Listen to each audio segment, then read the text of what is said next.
ನಮಸ್ಕಾರ. ಮಹಾಭಾರತ ವಿಶೇಷ ಕಾರ್ಯಕ್ರಮಕ್ಕೆ ಸ್ವಾಗತ. ನಾನು ಸ್ಮಿತಾ ರಂಗನಾಥ್. 60 ಮೀರಿದ ವಯಸ್ಸು, ಜೀವನಕ್ಕೆ ಪುಟ್ಟ ಹೋರಾಟ.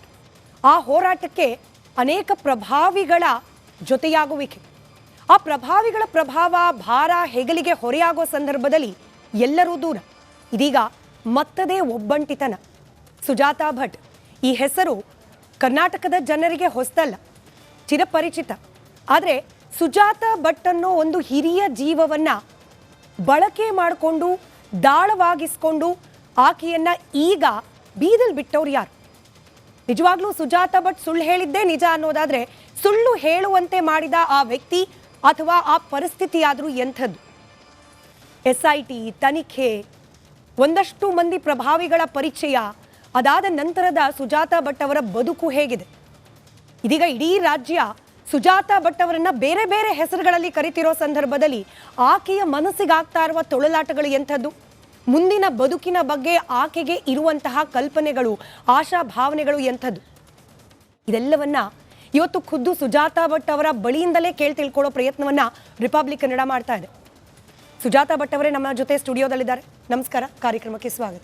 ನಮಸ್ಕಾರ. ಮಾಧ್ಯಮಗಳು ಟಾರ್ಗೆಟ್ ಮಾಡ್ತು, ಮಾಧ್ಯಮಗಳು ನನ್ನನ್ನು ಮ್ಯಾಜಿಕ್ ಅಜ್ಜಿ ಅಂದ್ರು, ಮಾಧ್ಯಮಗಳಿಂದಾಗಿ ಜೀವನ ಹಾಳಾಗಿದೆ, ಹೀಗಂತಿದ್ದ ಸುಜಾತಾ ಭಟ್ ಅವರನ್ನ ಇವತ್ತು ಈ ವೇದಿಕೆ ಕರೆಸ್ಕೊಳ್ಳಿಕ್ಕೆ ಉದ್ದೇಶ ಮಾಧ್ಯಮ ಪಾರದರ್ಶಕವಾಗಿರಬೇಕು ಅನ್ನೋ ಏಕಮೇವ ತತ್ವವನ್ನು ಅನುಸರಿಸುತ್ತೆ ರಿಪಬ್ಲಿಕ್ ಕನ್ನಡ. ಕಷ್ಟ, ಅನ್ಯಾಯ ಅಂತ ಹೇಳಿ ಯಾರೇ ಹೇಳಿದ್ರು ಕೂಡ ಅವರಿಗೊಂದು ವೇದಿಕೆಯನ್ನು ಒದಗಿಸಿ ಅವರ ಧ್ವನಿ ಇಡೀ ಕರ್ನಾಟಕಕ್ಕೆ, ಅದರಲ್ಲೂ ಕರ್ನಾಟಕವನ್ನು ಆಳುವ ಸರ್ಕಾರಕ್ಕೆ ಅಥವಾ ತನಿಖಾ ಸಂಸ್ಥೆಗಳಿಗೆ ತಲುಪಿಸಿ ಅವರಿಗೊಂದು ನ್ಯಾಯವನ್ನು ಕೊಡಿಸೋ ಪ್ರಯತ್ನ ಮಾಡಬೇಕು ಅನ್ನೋ ಏಕಮಾತ್ರ ಉದ್ದೇಶ ರಿಪಬ್ಲಿಕ್ ಕನ್ನಡದು. ಸುಜಾತಾ ಭಟ್ ಅವರು ಹೇಳ್ತಾ ಇರೋದ್ರಲ್ಲಿ ಸುಳ್ಳು ಇರಬಹುದು ಅನ್ನೋ ಅನುಮಾನ ಬಂದಾಗ ಇನ್ವೆಸ್ಟಿಗೇಷನ್ ಜರ್ನಲಿಸಂ ಮಾಡಿದ ಇದೇ ರಿಪಬ್ಲಿಕ್ ಕನ್ನಡ ಇವತ್ತು ಸುಜಾತಾ ಭಟ್ ಅವರು ಒಬ್ಬಂಟಿಯಾಗಿದ್ದಾರೆ ಅಂದಾಗ ವೇದಿಕೆಯನ್ನು ಒದಗಿಸಿದೆ.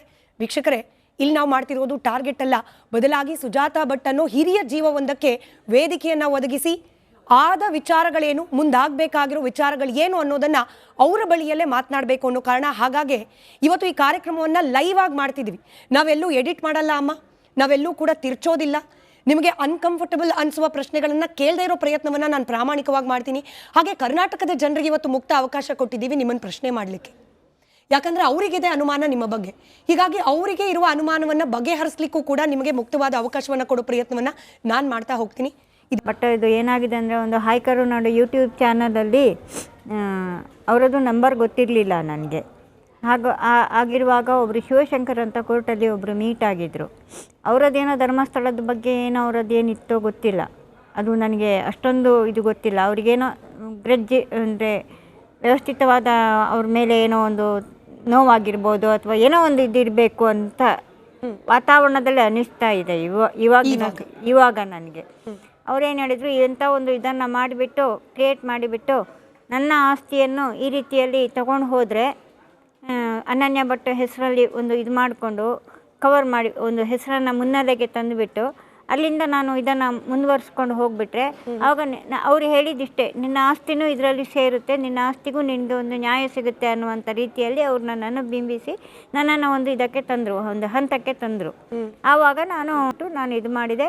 ಅವರೆಲ್ಲರೂ ಹೇಳಿದರು, ನಿಮ್ಮ ಬೆನ್ನೆಲುಬಾಗಿ ನಾನು ನಿಲ್ತೀನಿ ಅಂತ ಆ ಮನುಷ್ಯ ಹೇಳಿದ್ದು ಹೌದು, ಇದು ಸತ್ಯ. ಸೊ ಅನನ್ಯ ಭಟ್ ಅನ್ನೋ ಒಂದು ಕ್ಯಾರೆಕ್ಟರ್ ಸುಜಾತಾ ಭಟ್ ಅವರ ಸೃಷ್ಟಿ ಅಲ್ಲ, ನನ್ನ ಸೃಷ್ಟಿಯಲ್ಲ. ಅಲ್ಲಿಂದ ಸ್ಟಾರ್ಟ್ ಆಯಿತು. ನನ್ನ ಪಾಡಿಗೆ ನಾನು ಹಾಯ್ ಕರುನಾಡು ಯೂಟ್ಯೂಬ್ ಚಾನಲನ್ನು ಇದು ಮಾಡಿದೆ, ಅವರನ್ನು ಅಪ್ರೋಚ್ ಮಾಡಿದೆ. ಅವರು ಬಂದರು, ಮಾತಾಡಿದರು. ಅಲ್ಲಿಂದ ಇದು ಮಾಡಿಕೊಂಡು ತುಂಬ ದಿನ ಆಗಿತ್ತು ಆ ಯೂಟ್ಯೂಬ್ ಚಾನಲು. ಅಲ್ಲಿಂದ ಅದು ಡಿಲೀಟು ಆಯಿತು. ಆಮೇಲೆ ಬರೀ ನನ್ನ ಆಸ್ತಿದು ಮಾತ್ರ ಉಳಿದಿತ್ತು ಆ ಯೂಟ್ಯೂಬ್ ಚಾನಲಲ್ಲಿ. ಅನನ್ಯ ಕಂಟೆಂಟ್ ಇರಲಿಲ್ಲ. ಅಲ್ಲಿಂದ ಏನಾಯಿತು, ಒಂದು ದಿನ ನಾನು ಹೀಗೆ ಅವರು ವಿಜಯ್ ಕುಮಾರ್ ಅಂತ ಅವರ ಹೆಸರು, ಅವ್ರೇನು ಮಾಡಿದರು, ಇವರನ್ನು ಜಯಂತ್ ಟಿ ಮತ್ತು ಗಿರೀಶ್ ಮಟ್ಟಣ್ಣ ಅವರನ್ನು ಕರ್ಕೊಂಡು ಬಂದರು ನನ್ನ ಮನೆಗೆ. ನಾನು ಯಾವತ್ತೂ ಯಾರ ಮನೆ ಬಾಗಿಲಿಗೆ ನಾನು ಹೋಗಲಿಲ್ಲ. ನನ್ನ ಪಾಡು ಏನಿದೆ ಅದು ಮುಗ್ದು ಹೋಯಿತು, ಅಲ್ಲಿಗೆ ಕಟ್ಟಾಯಿತು. ನನ್ನ ಜೀವನ ಏನು ನಡೆಸಬೇಕು, ನನ್ನ ಪಾಡಿಗೆ ನಾನು ಜೀವನ ನಡೆಸ್ಕೊಂಡಿದ್ದವಳು.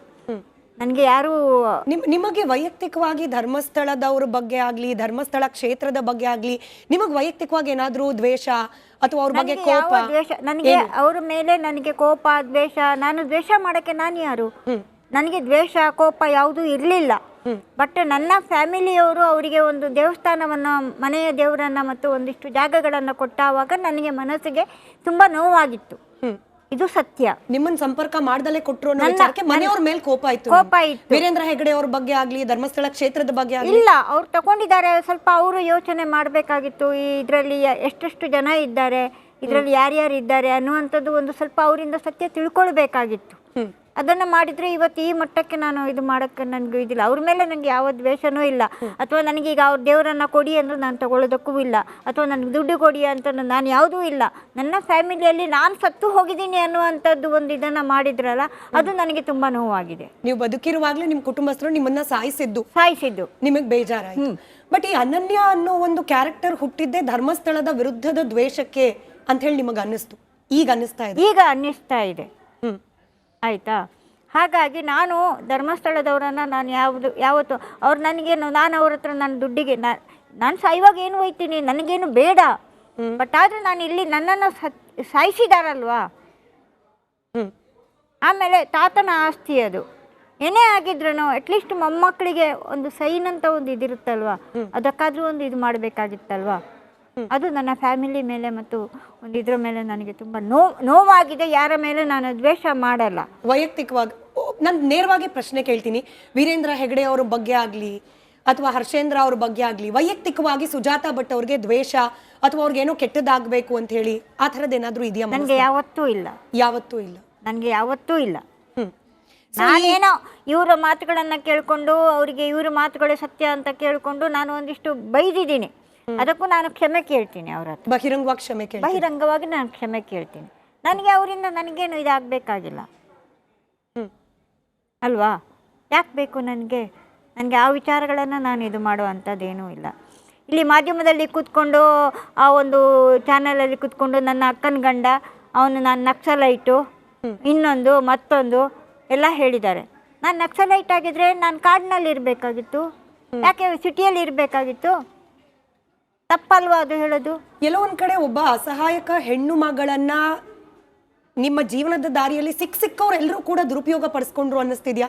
ಕುಟುಂಬಸ್ಥರಾಗಿರಬಹುದು, ನೀವು ಆಸ್ತಿ ಹುಡ್ಕೊಂಡು ಹೋದಾಗ ಸಿಕ್ಕ ಯೂಟ್ಯೂಬರ್ಗಳಾಗಿರಬಹುದು, ಅದಾದ ನಂತರದಲ್ಲಿ ನಿಮ್ಗೆ ಆಸ್ತಿ ಕೊಡಿಸ್ತೀವಿ ಅಂತ ಭರವಸೆ ಕೊಟ್ಟ ಕೆಲ ಹೋರಾಟಗಾರರು, ಅವ್ರು ನಿಮ್ಮ ಪರಿಸ್ಥಿತಿಯನ್ನ